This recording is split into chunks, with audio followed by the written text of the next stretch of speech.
Hey everyone, तो आज मैं बनाऊंगी देसी चाइनीज़ फ्राइड राइस। तो आइए देखते हैं इसे पे कैसे बनाते हैं। सबसे पहले फर्स्ट एंड फॉरमोस्ट मैं अपने राइस और कॉर्न्स को बॉईल कर लूँगी। आप चाहें तो अलग अलग कर सकते हैं, बट मुझे एकदम फटाफट काम करना अच्छा लगता है, तो मैं एक ही साथ इन्हें बॉईल कर लूँगी। यहाँ पे मैंने कुछ वेजीज लिए हैं, जैसे कि चॉप्ड अनियन, गार्लिक, जिंजर और ग्रीन चिलीज़, कैरेट्स, कैप्सिकम और थोड़ा सा हरा धनिया। साथ ही साथ मैं यहाँ पे पनीर को छोटे छोटे क्यूब्स में कट किया है और उसे मैंने फ्राई कर लिया है एकदम गोल्डन होने तक। अब आप देखिए, जो मेरे राइस और कॉर्न है वो यहाँ पे बॉईल हो चुके हैं। इससे मैंने ओवर कुक नहीं किया है, रादर थोड़ा सा अंडर कुक भी रखा है, because that is how we prefer. एकदम खिले खिले चावल होने चाहिए फ्राइड राइस में। तो इस तरह से आप इसे बॉईल कर सकते हैं। यहाँ पे मैं एक पैन में ऑयल को हीट अप करूँगी। मैं यहाँ पे ऑलिव ऑयल यूज़ कर रही हूँ। आप चाहें तो आप कोई भी कुकिंग ऑयल यूज़ कर सकते हैं, एज़ पर योर प्रेफरेंस। आप चाहें तो रिफाइंड ऑयल भी यूज़ कर सकते हैं, it is completely up to you. तो यहाँ पे जैसे ही तेल थोड़ा गर्म हो जाएगा, मैं सबसे पहले इसमें जो हमारा जिंजर गार्लिक है, फिर ग्रीन चिलीज़ डाल दूँगी कुछ इस तरह से। और अब ध्यान रखिए कि इसे हमें ओवर कुक नहीं करना है, बिकॉज हम मोस्टली जब इंडियन खाने में इसका यूज़ करते हैं तो हम गार्लिक और जिंजर को थोड़ा सा ब्राउन गोल्डन तक पकाते हैं। बट क्योंकि ये चाइनीज़ रेसिपी है, हम इसे ओवर कुक नहीं करते, हम बस एक खुशबू आने तक इसे पकाते हैं। इससे ज़्यादा हम इसे कुक नहीं करेंगे, हमें इसे गोल्डन ब्राउन नहीं करना है। इस पॉइंट पे मैं इसमें थोड़ा सा पिज़्ज़ा सीजनिंग डालूंगी। अब देखिए, इसका नाम पिज़्ज़ा सीजनिंग है, but I find it to be all purpose seasoning. मुझे ये सभी खाने में बहुत अच्छा लगता है, जब भी मैं कुछ इटालियन, चाइनीज़ कुछ भी बनाती हूँ, बिकॉज ये डिश को एक बहुत अच्छा फ्लेवर देता है। एक इसका जो अरोमा आता है खाने में, बहुत अच्छा लगता है इस पॉइंट पे, और साथ ही साथ अच्छे से स्पाइसन अप कर देता है डिश को। सो ये डालने के बाद अच्छे से मिक्स करूँगी।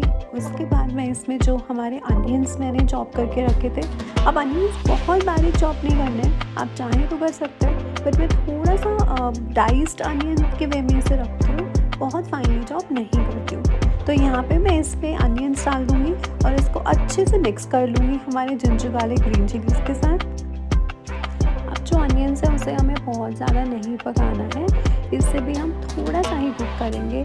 और इस पॉइंट पे मैं इसमें जो हमारे पनीर क्यूब्स हमने फ्राई किए थे उसे इसमें मिला दूँगी, क्योंकि जो पनीर है उसमें बहुत ही कम फ्लेवर्स इन्फ्यूज़ होते हैं in comparison to rest of the vegetables. तो इसे मैं बिगनिंग में ही डालना प्रेफर करती हूँ, एंड में नहीं। तो इसे मिक्स करने के बाद मैं इसमें हमारे बाकी के रिमेनिंग वेजिटेबल्स डाल दूँगी, जैसे कि ग्रीन कैप्सिकम हो गया, कैरेट हो गया, और इस सबको एक बार अच्छे से टॉस कर लूँगी। And I give it a very good mix, ताकि सभी वेजिटेबल्स जो हैं हमारी जिंजर गार्लिक ग्रीन चिलीज़ और जो ऑल पर्पस सीजनिंग था उसके साथ मिक्स हो जाएं, और एक it should all come together in a very good manner. तो आप देखो, यहाँ पे मैंने सब कुछ मिक्स कर लिया है और इसे तकरीबन 2-2.5-3 मिनट के लिए कुक करेंगे। इससे ज़्यादा हमें वेजिटेबल्स को कुक नहीं करना। यहाँ पे मैं इसमें सॉल्ट डालूँगी। कीप इन माइंड, मैंने राइस में बिल्कुल भी सॉल्ट नहीं डाला था when I was boiling it, तो जो भी सॉल्ट है वो इसी पॉइंट पे हमारे डिश में जाएगा। तो आप अपने टेस्ट के अकॉर्डिंग सॉल्ट ऊपर या नीचे कम ज़्यादा कर सकते हैं। यहाँ पे मैंने थोड़ा सा ब्लैक पेपर पाउडर लिया है। आप चाहें तो जो एकदम फ्रेश पेपरकॉर्न्स होते हैं उससे भी क्रश कर सकते हैं। मैं यहाँ पे मार्केट बॉट वाला ही यूज़ करती हूँ। तो यहाँ मैंने ब्लैक पेपर पाउडर डाला है और इसे अच्छे से मिक्स करूँगी। जो हमारा सॉल्ट और पेपर है उसको सारी वेजिटेबल्स में मिक्स करके इस पॉइंट पे मैं इसमें जो है हमारे रिमेनिंग कॉन्डिमेंट्स डालूँगी। तो मेनली हमने सॉल्ट पेपर यूज़ करना है, इससे ज़्यादा तो कोई मसाला नहीं डलेगा।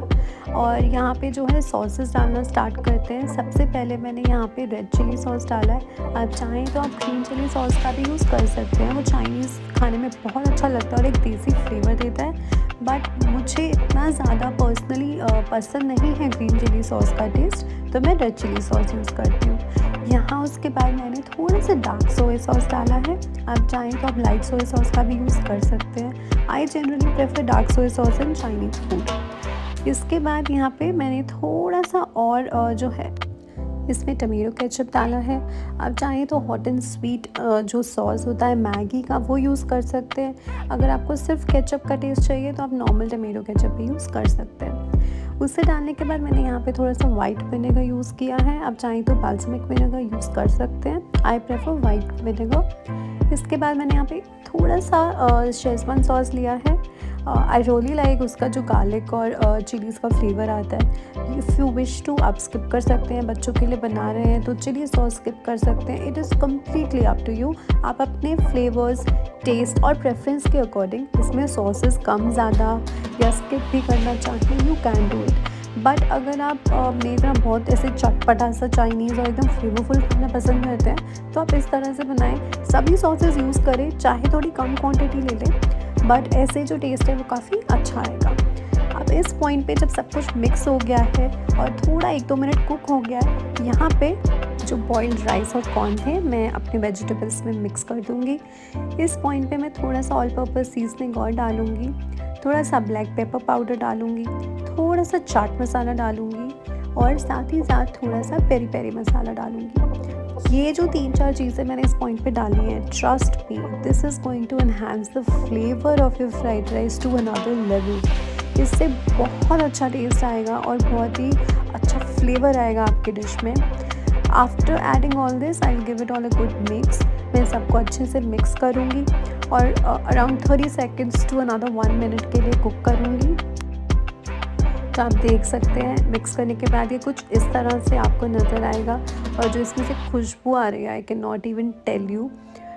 इसके बाद हम इसे टॉप अप करेंगे थोड़ा सा ग्रीन कोरिएंडर के साथ। अगर आपके पास ग्रीन अनियंस हों, जिसे हम स्प्रिंग अनियंस भी कहते हैं, तो आप उसका ग्रीन पार्ट जो है लीव्स होती हैं उससे भी चॉप करके इसमें डाल सकते हैं। अभी मेरे पास अवेलेबल नहीं था तो मैंने सिर्फ कोरिएंडर डाला है। नाउ टू सर्व इट, हम एकदम गर्मा गर्म इसे सर्व करेंगे। आप कोई भी बर्तन में इसे सर्व कर सकते हैं। आई रियली प्रेफर ऐसे एकदम ग्लास बोल में या किसी ऐसी चीज़ में इसे सर्व करूं, बिकॉज खाना ऐसे दिखता हुआ जब आप खाते हैं वो बहुत अच्छा लगता है। And when you serve it in a good way तो भूख थोड़ी और बढ़ जाती है खाने को देख के। That is what I believe in. So जितना देखने में अच्छा उतना ही खाने में अच्छा। सो I just pour it in अ बोल and let's just see that how does my husband like it and wait for his reaction.